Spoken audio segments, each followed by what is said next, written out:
Thanks very much, everyone. My name is Jackie, and I'm an alcoholic. And I'm sort of here. It's a mixture of all kinds of feelings and emotions I feel here today. Now, first of all, it's marvellous to sit there and look down. You know, I've only been here a week in Canada, and already I can pick out about a dozen people I've met in Toronto, and they're here. You know, and I feel so much at home. It's really wonderful. You know, this fellowship. That no matter where I go, I'm never alone. You know, it's beautiful. It really is. And I also feel emotional because, you know, I have a great affinity with Canada. My daughter's a Canadian. She was born here in Canada. And I went through a lot of suffering in Canada through my alcoholism. You know, it has a lot of memories for me. And I don't want to stand here and give you a big long drunkalogue for the next hour and a half, but I want to share, you know, a bit about how I was, because a lot of it was in Canada, you know, the really bad part of my alcoholism. So I just start, you know, from when I took my first drink when I was 12. You know, first of all, I'd like to say that I'm Irish, and I'm not an Irish Catholic. So I don't have any of those hang-ups about that. I can't blame my alcoholism on being an Irish Catholic, right? But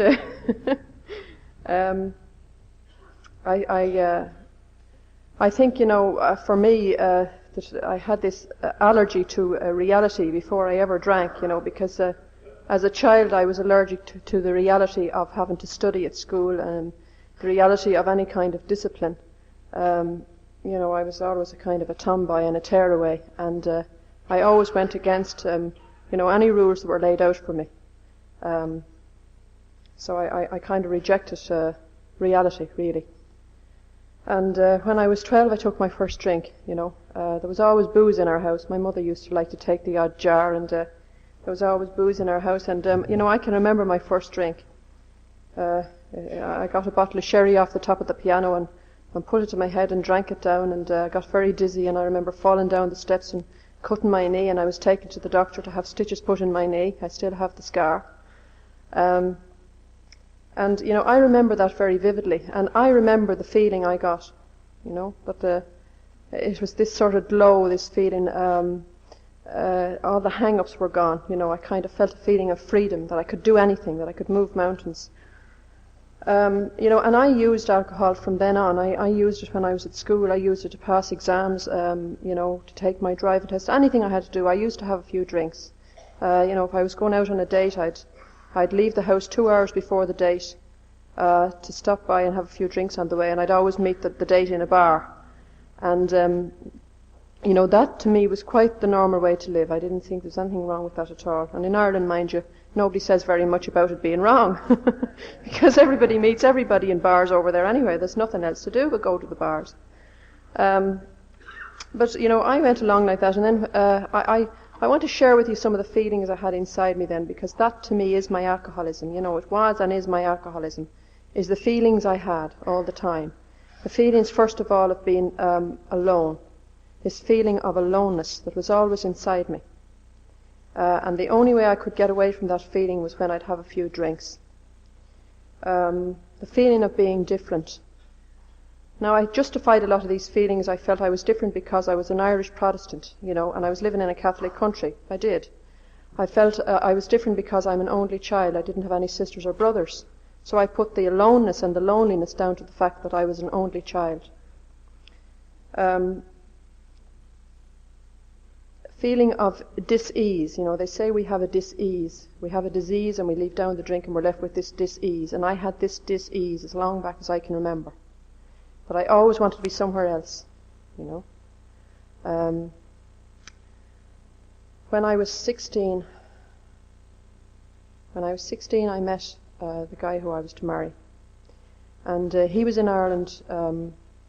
He was in the film business, and he was in Ireland working with a commercial movie they were making in Dublin.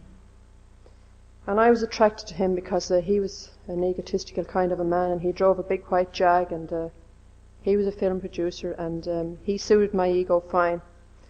And he asked me to marry him. And I went to London, and I got married to him. Married in a registry office, because that sort of kept all the families happy, you know. I didn't get married in a Catholic church or a Protestant church, so none of the families could kick up about it. And that was fine. I I felt, that I was going to be really happy. At this stage, this kind of depression was starting now. I was just 18 when I married the guy. Right? I waited till I was 18 because my father wouldn't allow me to marry him until I was 18. So I was 2 weeks 18 and I got married, and I thought, well, this is great. I'm going to be really happy now. Fantastic circle of friends, all the in people. And, we moved around in that circle in London I think I was there for a couple of years. And all the novelty wore off. And, the reality was there, and this kind of uneasiness was there, and this depression was setting in, and, I used to be crying every day. And I thought I was unhappy because I was living in London. It was the rat race. We'll have to get out of London. And my mother-in-law was living in New York, and my husband said, well, we'll go over to America. We'll go over to my mother, and we'll stay with her, and, I'll get a job over there, fine. And we applied to come to America. And there was a very long waiting list, to emigrate to America. But there wasn't such a long waiting list to emigrate to Canada. It's only 6 months, I think, or something. Not even that, maybe. So we decided we'd come to Canada, and we'd go across into America from Canada, the easy way across. So we came to Toronto. We emigrated in 1967 to Toronto. And we went to New York. And one weekend in New York was enough for me. I couldn't stand the rat race. I was up on top of the Empire State Building, and I had a terrible bloody hangover, and I just wanted to get out of there and get down and get a drink. It was absolutely terrible. The traffic wasn't moving fast enough for me. I couldn't get to the pub. People didn't understand that I was shaking and why I was sick, because at this stage the drinking was getting really bad. And so I said, well, that's fine, and we're not going to live in America. We're going to stay in Canada. And so we did. And after the novelty of living in Toronto, the newness and the excitement of moving to this country wore off, this unhappiness was there again. This feeling of aloneness. Something's missing. I didn't feel the love I thought I should feel for my husband. And I thought, well, maybe it's because I don't have any children. So I decided to have a child, and I did. My daughter was born in Toronto. She's now 19. And that was the end of my marriage, when my daughter arrived, because I wasn't the woman my husband married, and I didn't fit in with the kind of life that he liked, and the feeling of being trapped was there, and I was terribly unhappy. And then my husband strayed a little bit, and I was twice as lonely. But, the time that comes to mind so much when I'm here is when I lived in Toronto for those 2 years. When that child was born, when I was there in Toronto and I had this little baby, and, I used to live in Eastwood Avenue, and it's not very far from Lake Ontario. You can kind of walk down and look at the lake, And I used to go down. I was under 21, of course. I shouldn't have been drinking at all, but I used to go down with I used to buy this Canadian Club whiskey and walk down and pretend, in my mind that I was back in Ireland at the seaside, and I used to make believe that Lake Ontario was the Irish Sea, because I had this loneliness and I wanted to be at home, But I couldn't go home because my pride wouldn't let me go home and tell my parents that my marriage was a washout and that I had this problem, and so I suffered it all inside myself, and I used to walk down with this bottle and get picked up by the cops, and I used to get myself into all kinds of trouble. And, one particular road I used to walk down, and I can remember one Christmas, this Christmas, I think my child was about 8 months old. My husband and I had decided to get a divorce. It was terrible, really unhappy. I was really unhappy at home. And walking down this road and looking in through all these windows, it was Christmas, and the houses looked really cozy, and I was outside and I was very cold and very miserable, and I couldn't go home to my home because my mother-in-law was there, and she wasn't too pleased with me, I can tell you. So I was just walking around alone, and I was looking into the houses, and everyone was really happy, and it was a very, very family-orientated homes, the curtains were all open, and you could see the happy families. And, this aloneness was there. And, this is it has always been, and I think, it can still be if I don't stay with this program and stay with you people. The aloneness and the loneliness of this disease, for me, it has been horrific. It doesn't have to be today, thank God, but it has been. and that's a memory. My sponsor always says, keep the memory green. And that's a memory I never want to forget it. Because, no matter what's going on in my life that I may not like today, if I just zoom back on that, and just that one scene alone, it just brings back the gratitude for what I have today. But, just to go on a little bit about it, the marriage did break up, and I went back to live in Ireland and with my child. And I waited 2 years and I got a divorce. And in those 2 years, I hit that real rock bottom in those 2 years, but I didn't know. It still baffles me to this day to think that I didn't know I was an alcoholic. I lived for those 2 years believing that when my divorce came through and I was a free woman, that I was going to be happy. And I used to go to the pub, first of all every night, and then every afternoon, and then every morning, and it got that I used to take the child to school and go straight to the pub. And I'd stay in the pub all day. You can drink all day down in the country in Ireland. There's no holy hour in Wicklow. There is in Dublin, but there's none in Wicklow. And I used to tell, the publican there that it's because of my husband and because I'm waiting for a divorce, and that's why I'm drinking so much. And after the 2 years, this divorce came through, and I flew in from Dublin Airport with this bit of paper, decree nisi, and another 3 months I had a decree absolute, and now I was free. And my parents, who were so kind to me, I had wonderful parents. My father and mother were fantastic because they were looking after this child most of the time at this stage because I was drunk most of the time. I got this so-called freedom, and we went out to celebrate it. And that night I was in the hotel, the Wooden Bridge Hotel, which is a very nice hotel quite close to where we live. And my father and mother were so pleased for me that now, I was going to settle down now, and I was free of this man and this marriage, and everything was going to be fine. And they were celebrating, and they were all having a drink. And I used to order all the food on the menu and never eat anything. I'd leave it all, but I'd order it all. And of course I had done this same thing again, and all the food was there, and I'd be sneaking out to the bar and getting a whiskey and sneaking back in again and getting the waitress to put a brandy in the tea and all this kind of thing. And I can remember sort of leaving the company mentally. They were all there and they were all happy for me, and I was so miserable, And I think, that's probably the first time I realized there was something terrible wrong with me. Because they were all happy for me and I was miserable, and I had this freedom now, this so-called freedom.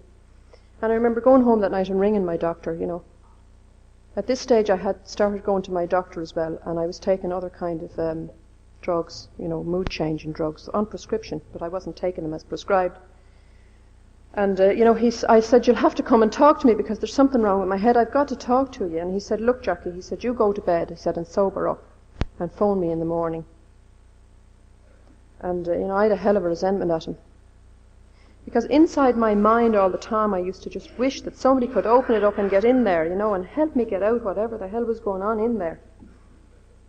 And that night I took an overdose, and I was 14 days in hospital.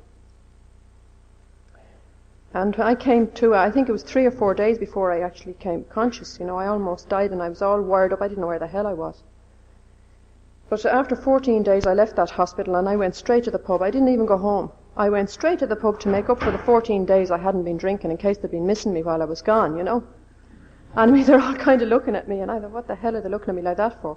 I didn't see there was anything wrong with having taken an overdose, but I was suicide, an attempted suicide. They were all scared of me.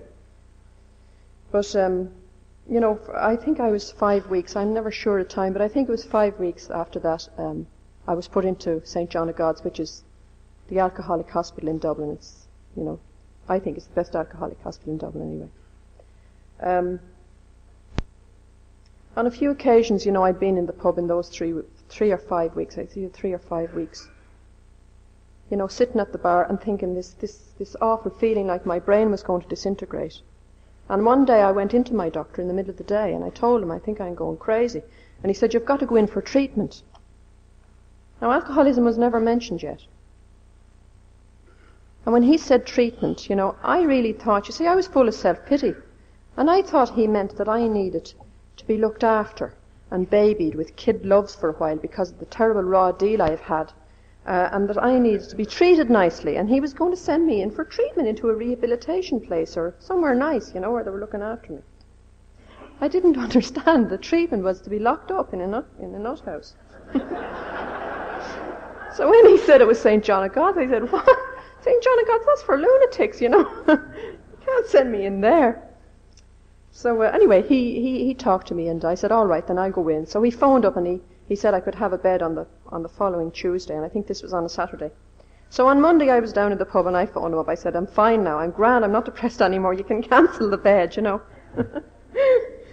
But as I say, a few weeks after that, I didn't eat any food at all for those weeks. I didn't eat a thing. I couldn't eat. I got stage, I wasn't able to eat anything. And I was in the pub, and they were noticing that I wasn't eating. They noticed that I used to go in the morning. I mean, I used to go into the pub before it opened. I used to go into the paper shop. I used to always have a row with the local parish priest in the morning, because he came in and he used to be in the paper shop.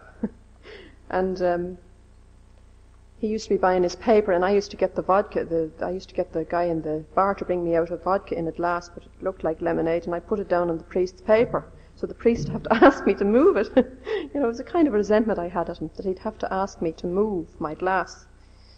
This used to happen every morning. It was quite funny, but then I started going straight into the pub, putting on the kettle, heating the hot water with a hot whiskey. Sometimes I'd get sick, sometimes I'd keep it down. And that's how it was. But they noticed I hadn't eaten anything, and that I must be getting very sick. And the publican phoned my father, and he said he had gone into the kitchen and cooked me a steak and onions, this man had, and brought it out to me. And I got the plate and flung it across the bar floor, and I was very annoyed at him. I just threw a brainstorm. So they came anyway, the police came and the ambulance, and they took me into hospital, and my father went with me, God bless him. It was the greatest thing he ever did for me. But at that stage I didn't believe it. I didn't like him for taking me in there. And I went through that unit. And I went to meetings of Alcoholics Anonymous in there, and that's the first time since in all those years that alcoholism was mentioned to me. First time. And I thought, this is absolutely crazy. What on earth am I doing in here? And they were taking me, I was really fogged up mentally, very fogged up. I couldn't understand that they'd made a mistake, And this place was run by the Irish priests, the brothers, and I thought, that's it now. They've got me in here and they're going to make a Catholic out of me. I'm not staying here. And then I was going to these meetings, and they were talking about a God and a higher power, and I thought, that's definitely it now. It's something to do with the Catholic Church, It's to do with religion. So I didn't want to have anything to do with Alcoholics Anonymous. Excuse me. But I stayed in there, and after I came out, you go in there and you dry out for a week, and then you go through a unit, therapy. And I came down after the week, and I was told my father was in the Meath hospital having had a heart attack. He was taken into hospital the day after I was taken into hospital. Because when he realised what had been going on, and when I was taken into John of God's, the doctor phoned and they said, look for the booze, and they were finding booze all over the place, and Valium tablets, and God knows what they found. And I got into a terrible state, because I thought, I was sure that my father was going to die, and that I had killed him, because I was very morbid in my head. But thank God he didn't die, and I stayed in there, and I phoned my mother, and she didn't want to know anything about me at all. She said she was putting my child in an institution, that my father was going to die, and it was my fault, and she didn't want to have anything to do with me anymore, and that was terrible. That loneliness was dreadful. And I remember fighting. I wanted to get out of there and go over to the hospital and see my father, but they wouldn't let me out. But thank God I did, that I stayed in there, and they contacted my father in the Meath hospital, and he signed something in his bed, saying that he'd pay the bill, and that's all they were worried about at that time. But they kept me in there anyway, and I went through the unit. And these meetings of Alcoholics Anonymous were above my head. And a week before I came out of there, I met a guy, and I started having an affair with him in there, and he was a crazy man as well. And I arranged to meet him when I came out. So it was arranged that I'd come out on a Tuesday, and I got somebody to sign me out on a Monday. I don't know how I worked it, but I got out anyway. And I went off on a bender with this guy to London. It was afterwards I found out he'd been hospitalised 35 times before, and every time he goes into John of God's, he does the same thing. I was just another victim,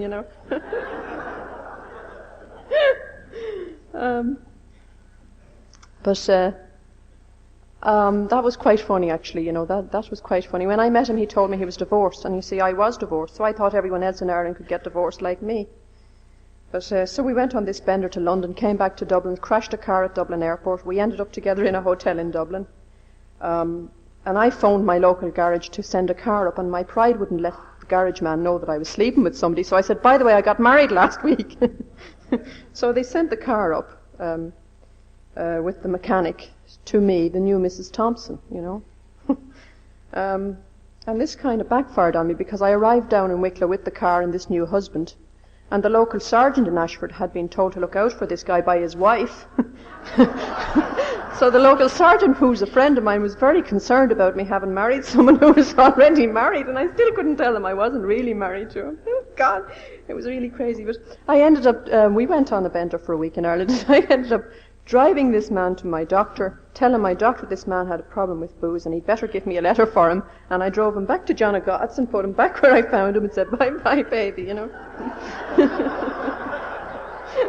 But that was the greatest lesson I ever learned, because I still stay away from men in AA.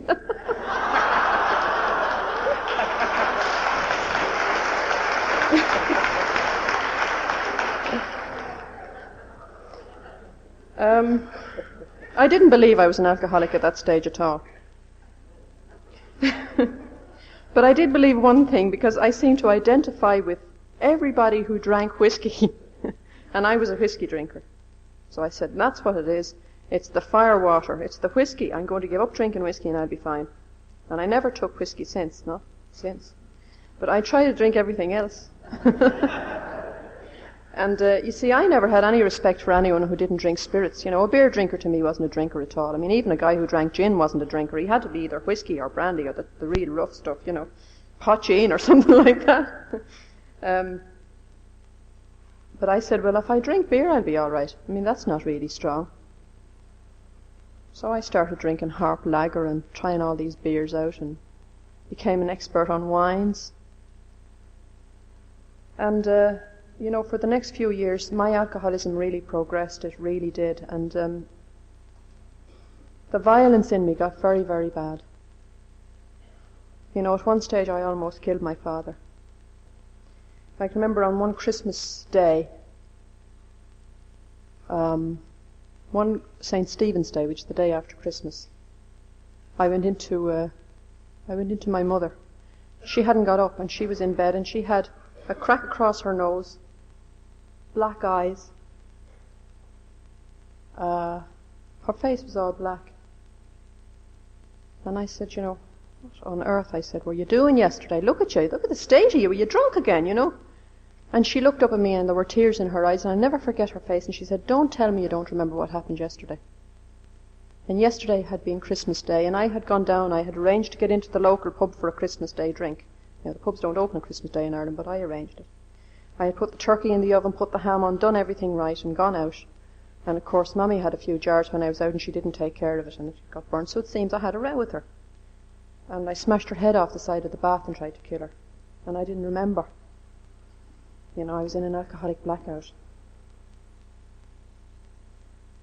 And there are times when I probably don't even remember still. And there are times when I was violent with my little girl,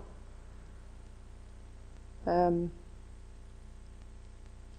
still don't like talking about it, but it is part of my story, and thank God it doesn't happen today.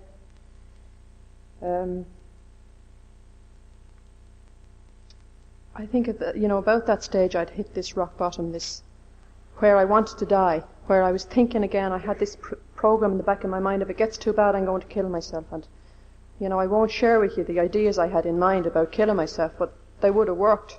There wouldn't have been any mistake. And I used to have that in the back of my mind for a long time, even after I came into AA, actually, or Alcoholics Anonymous, as I prefer to call it.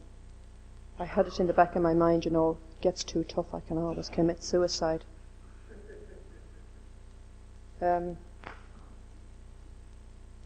All the doors were beginning to close for me. They were all shutting. All those escape routes were shutting. Like, my freedom was gone. I used to be able to sort of get on a plane in Dublin and arrive in London, or I couldn't even do those things anymore. I never seemed to get past the local boozer now. And I wasn't even in the nice one, I was in the seedy one, you know, the sawdusty one, where all the tough guys sort of hang out and the tramps sit in the corner. And I'd lost all my self-respect. I looked like a tramp. I used to drink beer all the time. I know I wasn't getting the charge I thought I should be getting from whiskey, but I was afraid to drink whiskey, so I was getting really big and fat, and I was in a terrible state, you know. And I looked so terrible. And I was living in a way that I didn't like. I mean, I used to end up in bed, and I didn't know who I was in bed with half the time, and I hated myself for that. And I used to say, it's never going to happen again. And I'd go out and have another drink, and it happened again. And I was beginning to feel so guilty because I had a beautiful little girl. She was so beautiful, my child was, you know. And I had all these awful times when I'd try to be with her. You know, I can remember at one stage living in Dublin in a bedsitter because I was ashamed to live down in Wicklow. And coming home at the weekend. Sometimes I'd get home, sometimes I'd get as far as the pub, which is 30 miles from Dublin, and I'd never get to my home, which is 4 miles from the village. I'd stay in the pub and go back to Dublin again. I would have tried to get home. But one time I remember I got off the bus and my father was there to meet me. My little girl came and put her arms around me, and I froze, you know, because I felt dirty and horrible, and I felt I wasn't worthy of that child. I wasn't worthy to be her mother. You know, I was thinking about having her adopted, letting somebody more worthy than me be her mother, you know. That's how I was feeling, and I didn't like those feelings. You know, I can remember another day taking her down to a little stream where I used to paddle as a child, and sitting on a bridge, you know, and doing all these things and not feeling the feeling I knew I should be feeling, the feeling of a mother. I couldn't love the child. I had no feelings. I was turning to stone. My heart was turning to stone. You know, it was even going past the stage of the self-hatred. I was becoming just almost non-existent inside myself. I was just like a shell going around. And thinking about, you know, that I'd been in St. John of God's and the alcoholism, and now I don't drink whiskey anymore, and I'm still getting these feelings, and I still have this self-hatred, and all the doors were closing. And then one Christmas Eve, I had been working pretty hard, and I had bought all these things for the child, and I had my father's car in Dublin, and I'd driven down across the Wicklow Mountains to drive somebody down to West Wicklow. It was Christmas Eve, and she took me to midnight mass with her. You know, at this stage I was beginning to have some kind of search inside me that maybe there was something out there that could help me. I don't know why I got that feeling, but I went to this midnight mass with her. And I can remember being up on a balcony like that, and I was crying, really crying very hard. And the priest coming to me afterwards, and he wanted to keep me in his house because I was driving over these mountains, and, you know, it's pretty dangerous where I was going to drive that night. And I had a big 40-ounce bottle of vodka. And I kept saying to him, I'll be fine as long as I have this, you know. But I did get home at 5 o'clock in the morning and arranged all the toys and put them all out, the Santa Claus thing, you see. I had to play Daddy and Mammy. And the next day was Christmas. And I can remember, it must have been the day after that, because I wasn't standing in the bar on a Christmas Day. It must have been the St. Stephen's Day, or that night. Standing in the bar, and I had run out of drinks, you know. I mean, I couldn't get a charge. I couldn't drink whiskey. So I got a Benedictine, you know, this liqueur, and the glass fell out of my hand on the floor. My hands all went numb, and I had no coordination. I didn't know what people were saying to me. I was afraid they were going to talk to me in case I'd have to answer them back, and it wouldn't register here, you see. I know that was the onset of brain damage. And I thought, I'm going to go into Wicklow, and I'm going to jump off the end of the pier, because they'd all be better off without me. And I went into the Wicklow, into the end of the pier in Wicklow, which is, you know, the seaside, and I walked down to the end of it. And I looked across the Wicklow Mountains, and I thought of the mess my life was in, you know, and I thought about Alcoholics Anonymous. And a meeting in the library in St. John of God's, where they used to have the meetings then, that meeting flashed across my mind again. And I can remember it still. It was the only meeting I can remember being at in St. John of God's, and the whole month I was in there. This one meeting stuck in my head. It came back to me, actually. I hadn't remembered it up to then. Just give it a try. You've nothing to lose. And I went back to Dublin after that Christmas. And I had in my bedsitter in Dublin, I had every kind of booze except whiskey. I had anything else, all the wines, I had the beers, I had everything, liqueurs. And I got all the booze and brought it over to my friend's flat and gave it to her. And I went down to Rathmines to a Mass. As I say, I'm not a Roman Catholic, but I went to a Mass at 6 o'clock in the evening, Sunday evening Mass. And the priest was talking about divorce. And I thought, this is very strange. I mean, they don't believe in divorce in the Catholic Church. I must be meant to be here. I'm sure I'm the only divorcee in this church. You know. And, you know, there was some kind of a message. I still believed that, you know, that he was telling me something, that I should be there. And the priest, the church was absolutely packed, and the priest came up, and he put his hand out to me like that, and he walked me down, and he put me sitting beside the priest. There was another priest there, and he put me sitting down on a red velvet chair. And all the Catholics were left standing in the aisle. You know, and after the church, the priest came over and he gave me communion. No, I mean, he just gave me communion. I didn't ask him. I thought I must be meant to be here. And, you know, I feel that was some kind of a spiritual awakening I had. I was being guided somehow. I know there were a lot of people out there praying for me, you know, including my family. And I believe all prayers are answered. I hadn't asked for help myself at that stage, but there was this search beginning to go on inside me. And I went to the pub that evening and I didn't have a drink. And I went to a meeting in Ranelagh on the following Wednesday. And there was a woman in there and she said, I'm just so sick and tired of being sick and tired. She said, and I'm coming back and I'm going to give this a try, you know. And she was talking about how I was feeling. And that was great. That was a great feeling of belonging. I think that's the first time I felt this feeling of belonging at an AA meeting, because I had gone to the odd one in between, you know. It hadn't meant anything because I had a closed mind. And after that I went back down to Wicklow, and I went to a meeting of Alcoholics Anonymous in Wicklow town. And there was a man in there who was to become my sponsor, and he used to be a publican, and I used to drink in his pub, and I used to fancy him. He was nice. And here he was, and he was sober. I thought, this is great, now he's in AA now. I might get him now he's in AA if I go to AA. You know. Because the wife doesn't go to AA. But I didn't know he had changed, and I was going to change too. And he was the one who came over to me and he said, Jackie, I've been watching you for years. He said, why don't you throw in the towel and surrender to win? He said, you've only one problem, and that's your alcoholism. Because you see, I was blaming everything. You know, I'm divorced and I'm a Protestant in a Catholic country and I live on top of the mountains and God knows what wasn't right. And he pointed out to me, you know, and I know that the penny dropped for me that night. My mind started opening up that night. I can remember driving home that night and driving past the pub, you know, and the draw to go in there. I can remember trying to get the car around the corner past the pub. And I got it round the corner and I kept thinking of what he said, this surrender thing, you know. And I had lots of AA literature. I had the big book and the 24-hour book and the 12 by 12 and lots of stuff up in the attic. But that night when I went home, I got and hauled all that out. I wasn't able to read it, mind you, but I was willing. And I was willing to look at it and to acknowledge it. And I know for me that was my willingness, you know, that was the turning point in my life that night. That was the greatest night in my life, you know. And you know, it isn't. They say it's not an easy program. It's a simple program, but it's not easy, and it isn't easy, you know. But it's a lot easier than trying to live the way I was trying to live for all those last years of my drinking. Nothing could be as difficult as that, you know. And going down and down all the time, slipping back all the time. At least now I can go forward. I might go back a little bit, but I can go forward, and that's great. You know, I used to think that the steps, I didn't look at the steps for quite a while. We're kind of a bit lazy in Ireland about everything, you know. Your really back has to be against the wall and then you'll kind of change, you know. But I used to think I'd get along fine without the steps, and of course that doesn't work. It doesn't work for me anyway.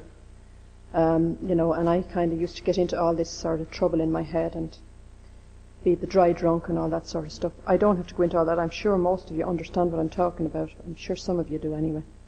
I won't take your inventory. And for about the first 3 years I stuck to the first 3 steps, and that was fine for a while, you know. It was fine, just not to have been drinking yesterday, and not to have smashed the car up, and to know how much money I had, and not to have beaten up my child or slept with someone I didn't know, and all that was great. But you know, after a couple of years that wasn't enough for me. And this sponsor used to say, you know, Jackie, what kept me sober this time last year wouldn't keep me sober today. I didn't know what he was talking about. But I was to learn what he was talking about, you know. Because after 3 years I packed my bag and left home. I couldn't live with myself any longer. And, you know, I was down in Wexford about to get on a boat to go out to France. I used to have this dream of the woman I was going to become, you know. I was going to be a career woman, and I was going to be running a big organisation, and I was going to live in France, and I was going to have a particular kind of a studio flat and a gorgeous French lover, and I had all these notions of what I wanted to be. So this day I set off and I was going. But I did one thing right that day. I was in bits that day, but I did one thing right. I knelt down before I left my kitchen, and I asked God to keep me from taking a drink that day. And thank God I did that, because I couldn't have stayed away from booze that day. Everything in me wanted to drink that day, you know. They talk about this compulsion coming back, and it certainly did to me that day. I was totally alcoholic in every movement I made that day. But God didn't let me drink. And I ended up in a meeting down in Wexford. And I met a woman there, and she took me to her house for 2 days and 2 nights and 12 stepped me at her kitchen table. All night. Talking. And she helped me to face me and to come to terms, to come back to me. And I went back home, and I started working on that 4th step, and I was full of hatred and resentment, and, you know, I was still so very sick. But that 4th and 5th steps, you know, those 2 steps really released me. They were the steps that got me in touch with Jackie, and they were the steps that released all that wreckage of the past, and all the stuff that I know would have driven me back to drink if I hadn't dealt with it. You know, and I'm not going to go through all the steps, but, you know, I need all the steps in my life today.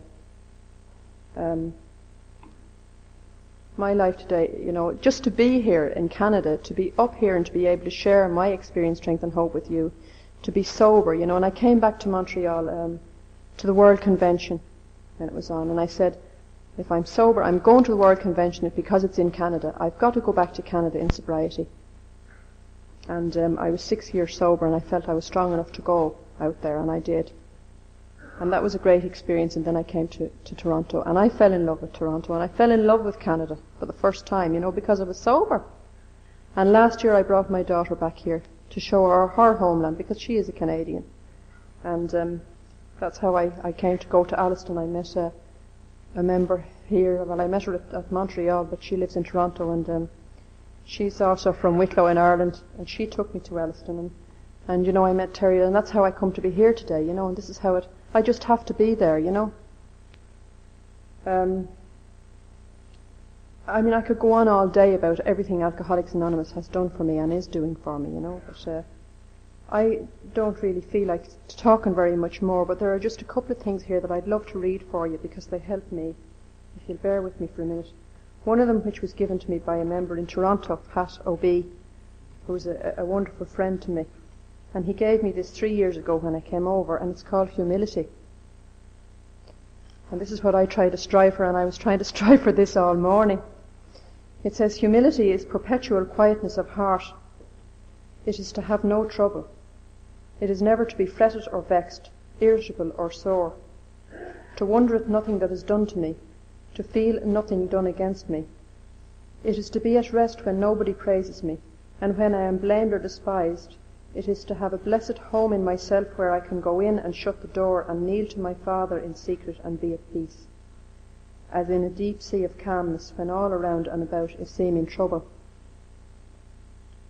And I have had times like that. I can't have it at will. I can't. It doesn't just go along like that for me because of my own will. But I know it's there, you know. And Debbie said to me coming across there, I feel a calmness, you know, and I know I was feeling that calmness. And as soon as I stood up here, I could feel it because I know I asked my higher power to help me, you know, before I came over here. And I know that he's helped. I know he's with me. I know I don't have to be frightened anymore. And I looked in the back of the little prospectus you have, and it says, you know, the power, the task before you is never greater than the power behind you. And I love that little saying, you know. I love these little quotations I hear in AA. Some people don't like them, but that's just your tough luck if you don't. I'm going to read a couple of them for you anyway, because they help me. You know, and this one, which one of our members in Ireland said at a convention once, and I think it's very good. It says, some ships ply east and some ply west, by the self-same wind that blows. It's the set of their sails, and not the gales, that determine where they go. And that has a great message in it for me, because it really is, it's up to me to apply this program. If I apply this program, I know that I'll be steered in the right direction. I think there's one other one here that I'd like to read for you. Oh yeah, this one, but I'm going to end on that one. No, there's one more I'll read, and then I'm going to shut up. This is the Search for Serenity, which was given to me at the Dumfries Convention, which was the only other gathering actually of this size that I've ever spoken at, and I'm sure glad I did today. It's called The Search for Serenity, and it says, "The search is yours and mine. Each finds his way with help, but yet alone. Serenity is the goal. It comes to those who learn to wait and grow, for each can learn to understand himself and say, I have found a joy in being I and knowing you. A knowledge of the depths I can descend, a chance to climb the heights above my head. The way is not easy all the time. Our feet will stumble often as we go." I just thought of that when Debbie was reading out there, because, we can make mistakes. That's all right too, And it gives me great hope that, you listen to me. Our feet will stumble often as we go. A friend may need to give some extra help, as we once gave to others when in the hour of fear. This is no picnic path we have found, but yet compared to other days and other times it seems a better route. We lost our way before in fear and guilt, resentments held too long. Self-pity had its way with us. We found the perfect alibi for all our faults. We do not know what life may bring from day to day. Tomorrow is a task not yet begun, and we could fail to pass its test. But this will wait. While in today we do the best we can, today we try to grow, today we live, we seek to know, to give, to share with you. And, I think it's all in there. As I say, I promised you I'd shut up after I said that, and I'm going to do that. I'm going to thank you all for loving me and for sharing yourselves with me, because without that I wouldn't be here. And to tell you all that I love you very, very much. And that if it's to be God's will that maybe someday I'll come back and live in Canada, I think maybe I'd love to do that. But it's not the right time at present. And just to leave you with this other little quotation that I love, and it says, "None of us have it all together, but together we have it all." Thanks very much.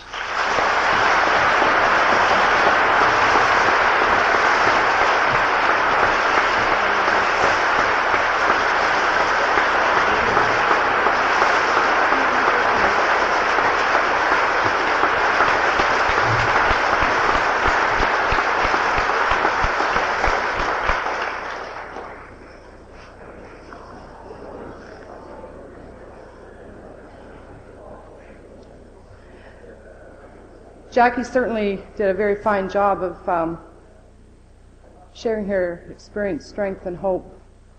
I personally can certainly identify with the loneliness and such feelings that she shared with us. But to thank her properly, that's Rob B.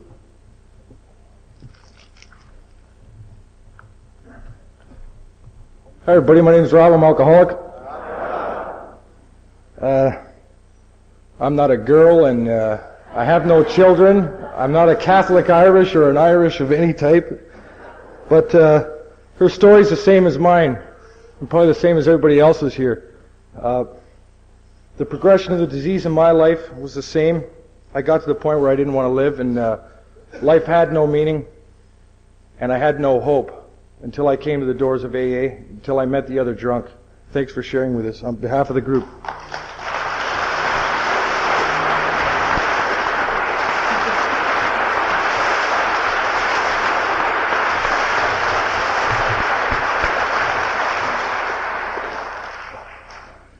Before we close this meeting with the Lord's Prayer, I have an announcement to make here that when the meeting is finished, could you please take your cups and all the ashtrays to the pails that are at the back and the front of the hall, and the next meeting is here at 6:30.